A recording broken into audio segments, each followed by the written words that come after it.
All right, well, welcome, and we're going to go and finish up 10.3 and solving trigonometric equations for multiple solutions. And that is going to be our goal for the day for this lesson. I'm going to go through 3 additional problems to the 1 problem I have on how to do this. So, once again, we're going to be solving trigonometric equations with multiple solutions, meaning more than 2 and even more than 4. So how do we do this? Well, when do you first see this? Well, there is another one I have online that you will be looking at as well. But generally what you see is that you see a trigonometric function with a value, a b value inside of the trigonometric equation, okay, or trigonometric function itself. So tangent of 3x equals 1. Now from here, what happens is that this is going to be a horizontal, horizontal. All right, horizontal shrink, okay? And what we're doing is we're actually making things smaller, all right? Because that b value is 3, we're actually taking all of the x values and making them 1/3, okay? 1/3, because we're doing the opposite. To illustrate this, what we're going to do is we're going to go through this equation. We're going to solve for the trigonometric function, okay? So these are the steps to solve any trigonometric equation. So the first thing we're going to do is solve for the trigonometric function. Well, it's already solved because tangent of 3x equals 1. There is no other values that need to come over here, so it is solved. This is the trigonometric function. We can graph that, and I'll graph that actually at the second step. This is optional, and we'll do that at the end so you can see that. Next thing is, once you solve your trigonometric equation, we're now going to use a trig inverse to solve for the inside. So we have this, we're going to take the inverse tangent. So we have 3x equals the inverse tangent of 1. Okay, inverse tangent of 1. And so now when we solve this, what's the inverse tangent of 1? Well, if you recall, tangent, and this we're going to maybe use a little bit of graph of this. Tangent is positive here and also there, because we are going from 0 to 2 pi, 0 to 2 pi. And so this angle, tangent is opposite over adjacent. It's going to be -1 over -1. And then we know we have square root of 2 right here, square root of 2 right there. So tangent's going to be 1 over 1. What angle is that? Well, we know that is pi over 4. Okay, so we have pi over 4. Pi over 4 right here. And that equals 3x. And we also know that because this is going to be also in the third quadrant, all right, 1 pi away, we know we are also going to have 3x equals, that's going to be 5 pi over 4. 5 pi over 4. And that's in the third quadrant. Now, from here, we solve using the inverse trig. Now, the one thing we're going to do is because we're looking for multiple solutions, because this is a 3x and not just x, normally our answers would just be pi over 4 and 5 pi over 4. Because we have this 3, we need to solve for the variable. Solve for the variable. Now, this is a little trick, is that we know that if we're finding multiple solutions, we're going to add and subtract 2 pi n. 2 pi n. All right, add and subtract 2 pi n. Now, since we are going from 0 to 2 pi, we're going to just keep on adding, all right, just adding values because we're increasing from 0 to 2 pi going around. Now, normally we wouldn't have to do this, but because this is a shrink, we're going to have more values than we know what to do with in just 1 second. And so we're going to do this to find our additional values. So plus 2 pi n for our coterminal. Because remember, we're doing this to find our coterminal values. All right, coterminal. And we did that before. We found all the solutions. Now, we're still only finding from 0 to 2 pi, but because we have this 3, we're going to divide now by 3. Okay, because now we're going to solve for the variable. We're going to solve for the variable. So to do that, we're going to multiply by 1/3 times this whole entire expression. All right, multiply by 1/3 times this whole entire expression. So now what we actually have is the top. We're going to have, I'll make this in green again. We have, oops, oopsie, we don't have 3 anymore. We now have x equals pi over, well, 3 times 4 is 12 plus 2 over 3 pi n. And on the bottom, we're going to have additional x equals, all right, put the 3, 5 pi over 12 plus 2 pi over 3n. Okay, now from here, if you think about this, we actually have changed this and made this pi over 4 pi over 12. So if you think about our new graph, because this was a horizontal shrink, we no longer have a value of pi over 4, but we actually shrank it 1/3. So now it is pi over 12. Pi over 12.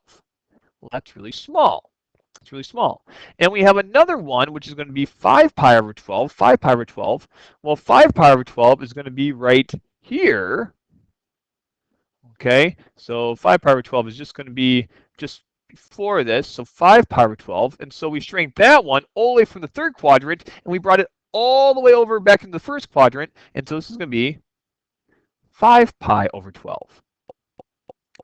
The thing is that we need to find out all of the angles from 0 all the way down to 2 pi, all the way around to 2 pi. And currently, we only have values right here, which are in the first quadrants. So in order to find these next ones, that's why we added this coterminal. Because now, every time to find a new angle, I'm going to add 2 pi over 3n to this angle, and 2 pi over 3n to this angle to get all my additional angles. Okay, so at least until I get to, remember, 2 pi. So that's what we're going to do. So we're going to take these and we're going to just keep on adding 2 pi over 3 until we get that. So we have one angle right here. Okay, so that's our first angle. We'll just start right here. And then we're going to go over here and we're going to say, okay, for angle 2, we're going to have pi over 12. And we're going to add plus 2. Well, I'm going to make this into 12s because we have to add this. So essentially, multiply the top by 4. So it'll be 8 twelfths. 8 twelfths. 8 twelfths pi. All right. N. In this case, our n is going to equal 1. For our third one, we have pi over 12. And we're going to add 8 twelfths pi times 2.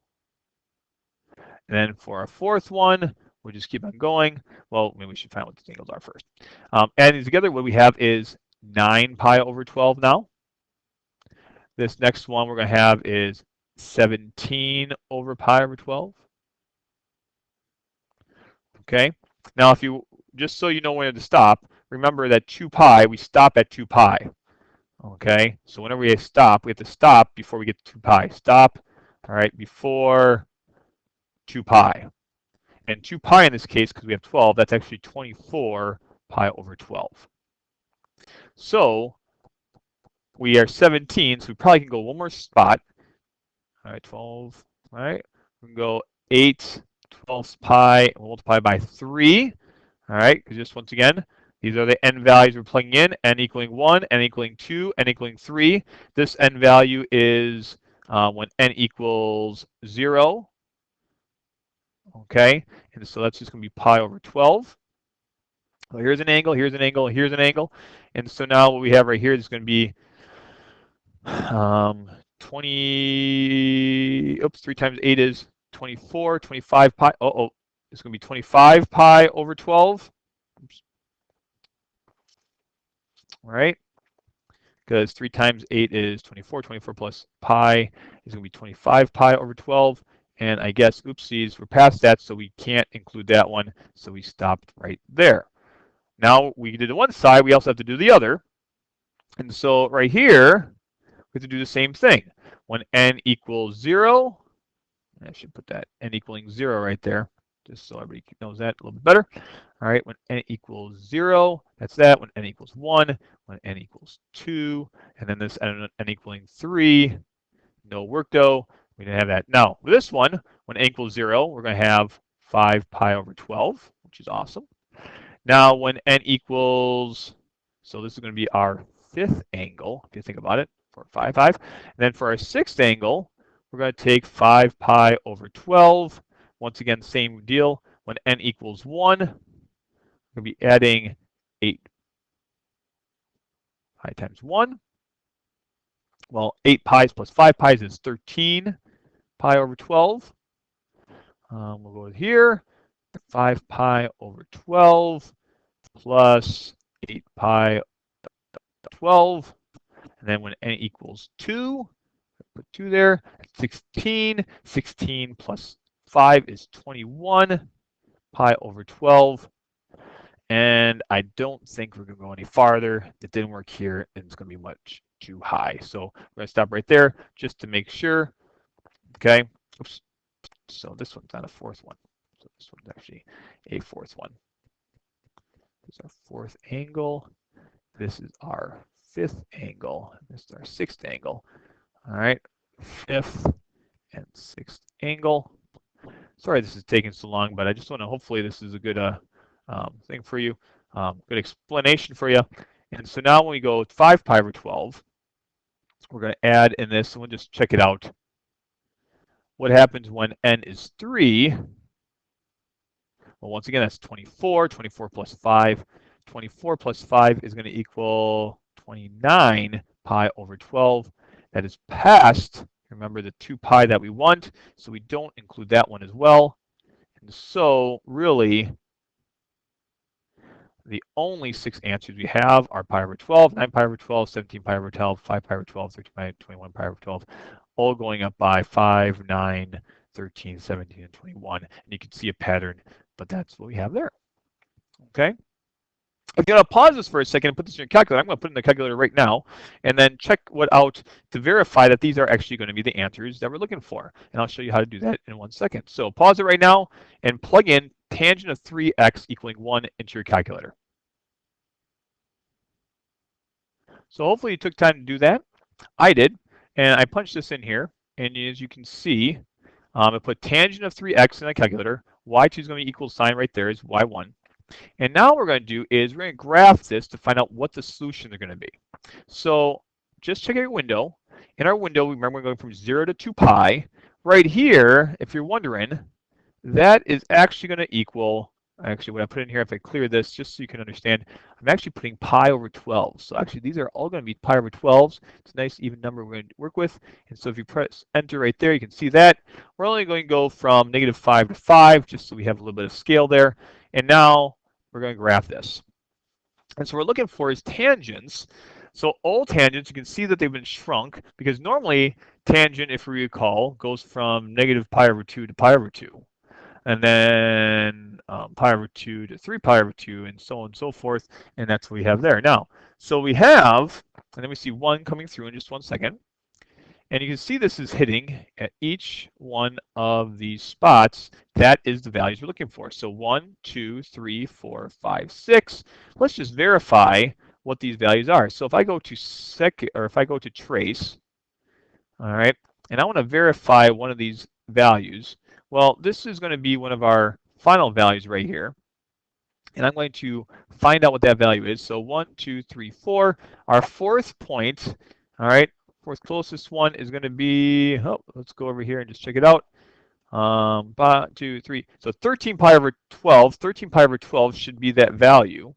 So let's check this out. I'm going to go over and trace, press trace, and put 13 pi divided by 12.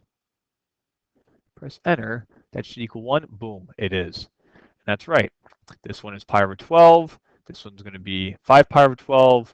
This one's going to be 9 pi over 12, 13 pi over 12, 15 pi over 12, or actually I think 17 pi over 12. All right, and then 21 pi over 12 for that last one. Okay, well, there you have it. This is how we found all of our answers. Yes, it is a little bit time consuming. It is a little bit tougher. However, that's how you can find multiple solutions. We want to find all on the interval. That was our last step. That's actually what we just went through right there, using the 2 pi n to help us figure out what the multiple solution would be on this value. So we only do this when we have a b value inside there. So remember that. Okay, this was a longer video. The next ones will be a little bit faster because hopefully we have this down a little bit better. All right, good luck and God bless.